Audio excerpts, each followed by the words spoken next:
um, I've never had to do this before because your mother only dies once. But I wanted to do this because not only did I want to dedicate a video specifically to my mother, but for those who don't know a little bit about my story or about my mother, that's kind of what this video is for. Granted, I do want to say this is a very, very sensitive topic for me, understandably, so I possibly will get a little emotional throughout this. I will try my best not to, but only human, so no promises. That's why I got my little paper towel right here. Okay. So, her full name was Lorraine Evadne Brown. Evadne is her middle name. That's the same middle name as her mother, who was my grandmother, who also, if you know me, if you're pretty close to me and you know my family, then you know that my mother's mom also helped raise me when my mother couldn't at a certain time in my life. And so I was blessed to kind of have like two moms in a way. But I guess I could start when she first told me and my siblings that she was sick. If you guys have watched our first video that we ever uploaded on YouTube, where we were talking a little bit about ourselves, I had mentioned that I had two older brothers and a younger sister. And I remember the phone call that I got from her about 4 years ago. And it was kind of out of the blue. I was at home. I was rushing back and forth, getting ready actually to go to work.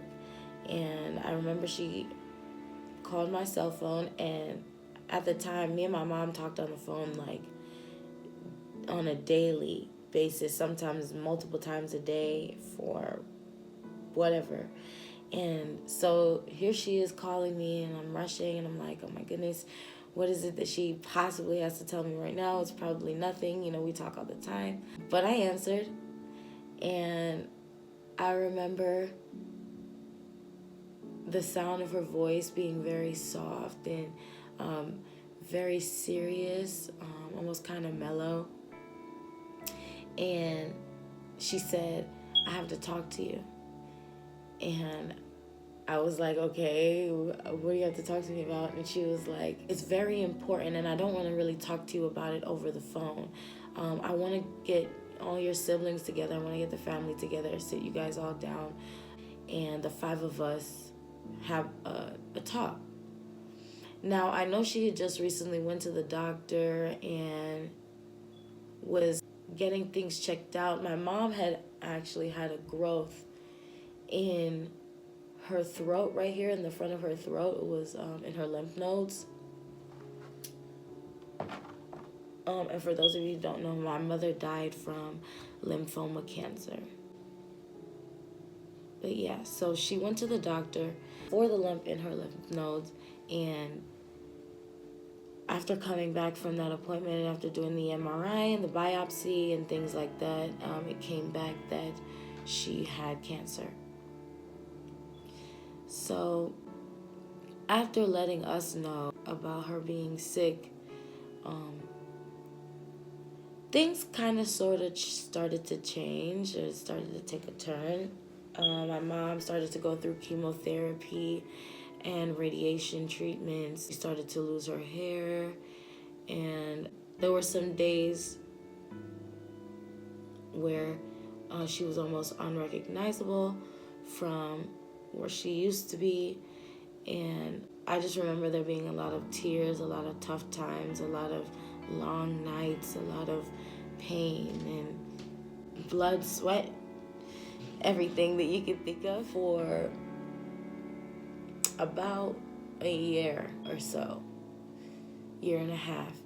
After some time went by, my mom had gone through all that chemotherapy treatments. They had said she had fully recovered, and she was cancer free. So that was obviously amazing news for all of her children to hear, and we're excited to, continue to move forward with life. And we did for some time. Although my mother did tell me, when they had told her she was cancer free, not long after she did tell me when she started to feel sick again, and when she knew that the cancer was not gone. When she went back to the doctors, she had learned that not only did the cancer return, but it had spread this time. It spread from her lymph nodes to her blood. So not only did she have lymphoma, she also had a percentage of cancer in her blood, which was a type of leukemia, they said that she had.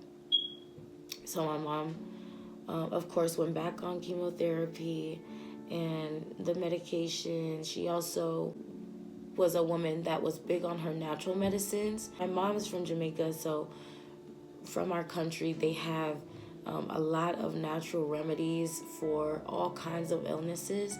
And my mom, anything you could think of, her and her husband, they definitely tried it all. On top of science medicine that she was taking as well. Time went on, and my mom continued to go through the chemotherapy. I remember when she finally told me that she didn't want to do the chemo anymore. I remember clear as day when her treatments weren't fully done, but she was at the point where she just was so tired, and she wanted to just try natural medicine. She wanted to just try all her natural remedies, all her different little things that she had up her sleeve, to try to make her feel better, to try to get her back healthy. So she tried that for some time, and we were blessed to have my mom for at least another year and a half after that. And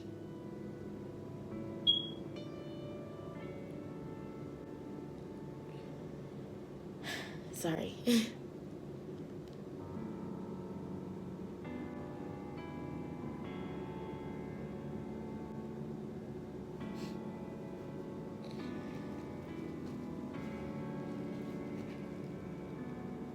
So, last Christmas that I have the happiest memories from is the Christmas from 2018.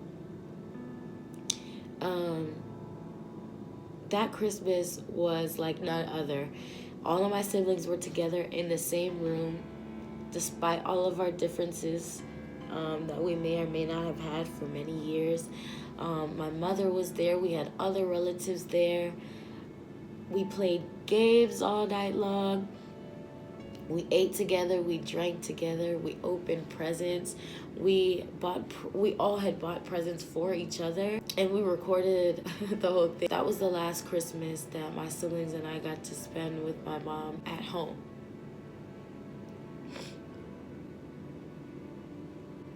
When my mom got sick again, it was Thanksgiving Eve of 2019.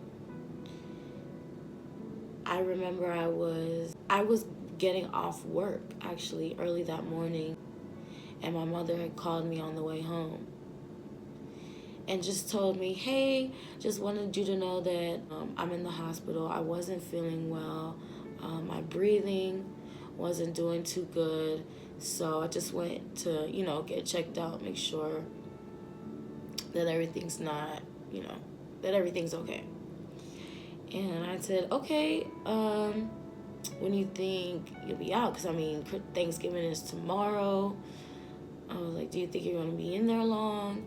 And I remember her saying, oh, no, I don't plan on being here long. I just probably a couple of days, you know. I just wanted to get checked up on. I said, okay. And I told her that I would come see her the next day, which was Thanksgiving. And I hung up the phone. My mom never left the hospital. Once she went in,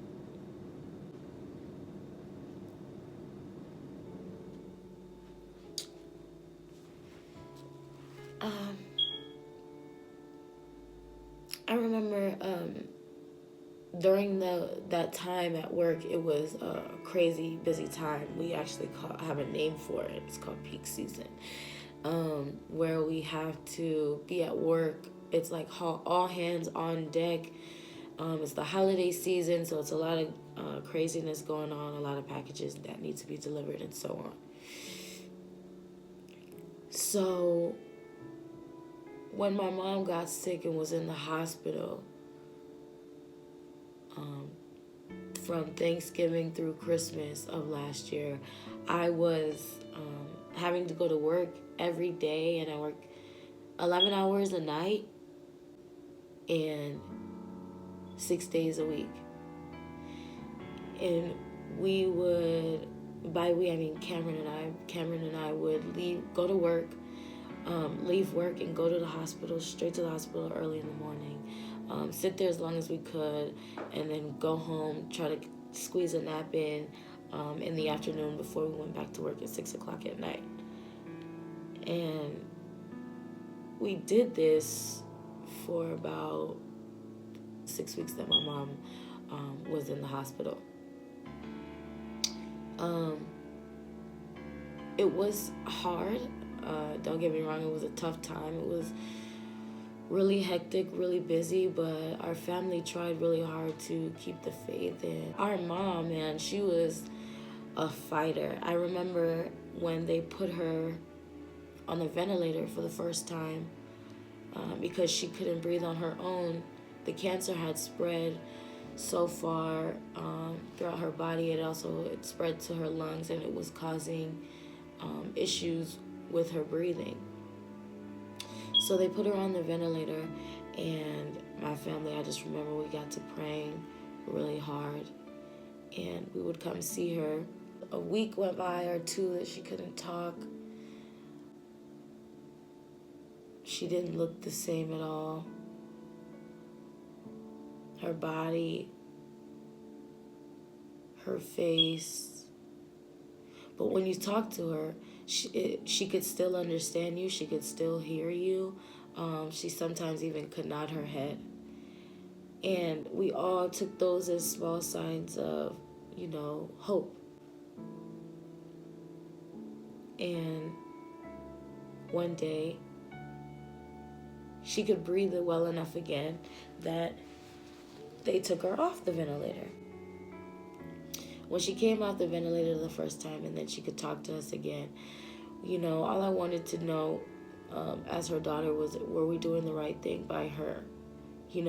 By keeping her on this ventilator, by talking to these doctors, battling with them day after day, after them coming to us, asking us to put her on palliative care, and they promised us that they'll make sure she's very comfortable and things like that. There was something that my mom, every time the doctors would come into the room and they would ask her every day, what is it that she would want to do, despite what their recommendations were. Something that stuck with me to this day is my mom used to say, anything to live.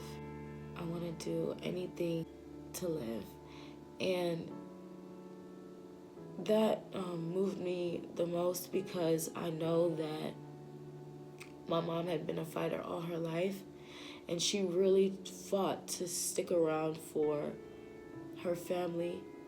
When they took her off the ventilator the first time, I remember I was sitting by her bedside and she grabbed me and held me and just rocked me back and forth for a long time and would not let me go.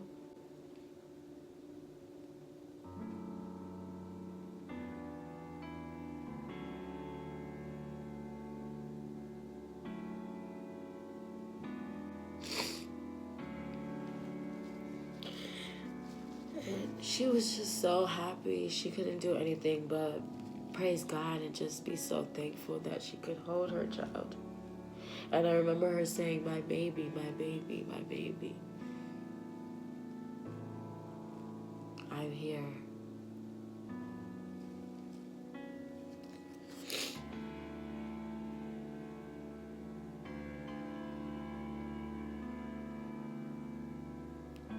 The days were winding down, and she was getting sicker and sicker. They ended up putting her back on the ventilator for a second time, and that's when I think we knew that this cancer that had spread to her lungs was a serious, serious issue. And there just wasn't enough time to have caught it. And the doctors exercised every option because, believe me, her kids we were not settling for anything less. Whether we agreed with each other or not, I'm telling you, because we even had to battle with each other from time to time because we all just wanted one thing at the end of the day. It was for our mom to be okay and to come home. And it was December 30th of 2019. And peak season was finally over at work. And my mother's father, my grandfather, who lives in Florida, was a wreck at the time. He couldn't come visit my mother, being so elderly and being so far away. Talk to my mother every single day on the phone. So he knew the moment that he couldn't talk to her that something was wrong. When we finally told him, what was going on, he said that he wished that, he could be with family. So Cameron and I booked a flight to Florida for New Year's Eve. I was in the hospital holding my mom's hand on December 30th. And I told her that we were going to go visit my grandfather for just a few days and that we would be back. And I remember she squeezed my hand and she said, "Are you sure that you want to do that?" And I looked at her. In that moment, I did it with the utmost confidence. I really, really did. When I looked back at her and I said, "You'll be here when we get back."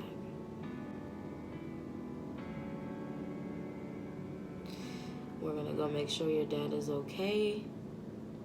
It's only for a couple of days. And you will be here when I get back. And she looked at me, and the way she looked at me, it was as if she really believed the words when they came out of my mouth. And at the time, I believed them too when I said them. So the next morning, before we went to the airport, we actually stopped by the hospital one more time early that morning, but she was so sound asleep that I didn't even want to wake her. I didn't want to touch her. I didn't want to, she was resting so peacefully that I didn't even want to interrupt. So I kissed her on her forehead, and told her goodbye.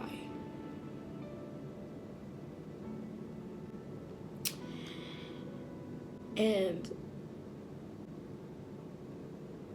Cameron and I left. Every day from the moment I landed in Florida, I was calling to check on my mother, make sure she was okay. 4 days later, I received a phone call from my sister and a text message saying that my mother had passed away. It was the most devastating news that I could possibly ever receive.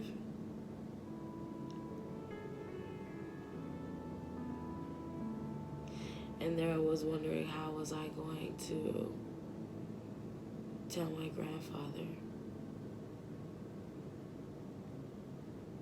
But I had to. And I did.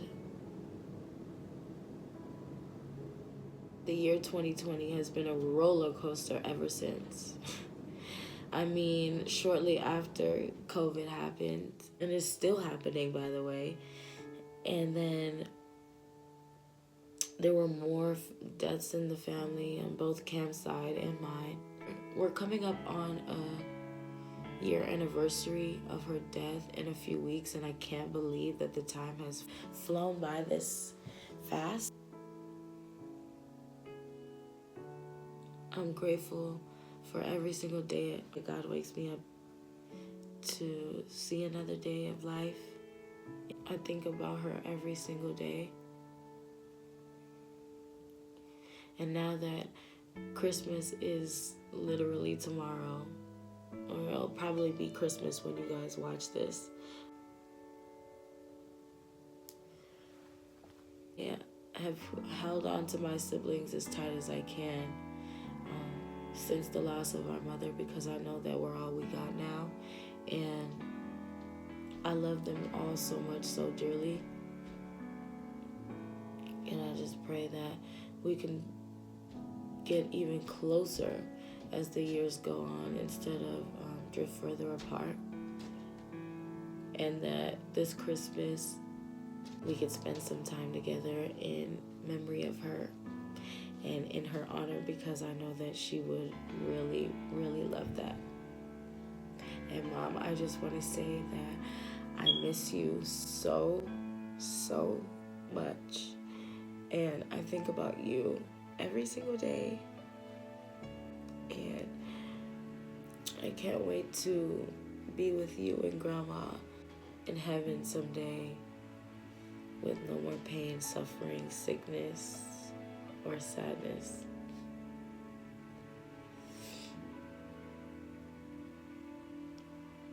Because I know that day is soon. And I'm so grateful. But until then, just keep watching over your girl, because I'm trying my best.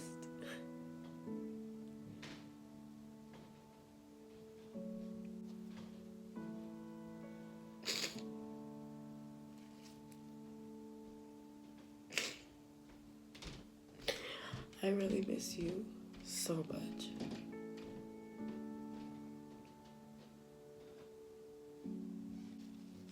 And to everyone else, thank you guys for watching. And I hope you all have a Merry, Merry, Merry Christmas. And if your mom is still around, call her. Go see her if you can. And spend time with her on this holiday.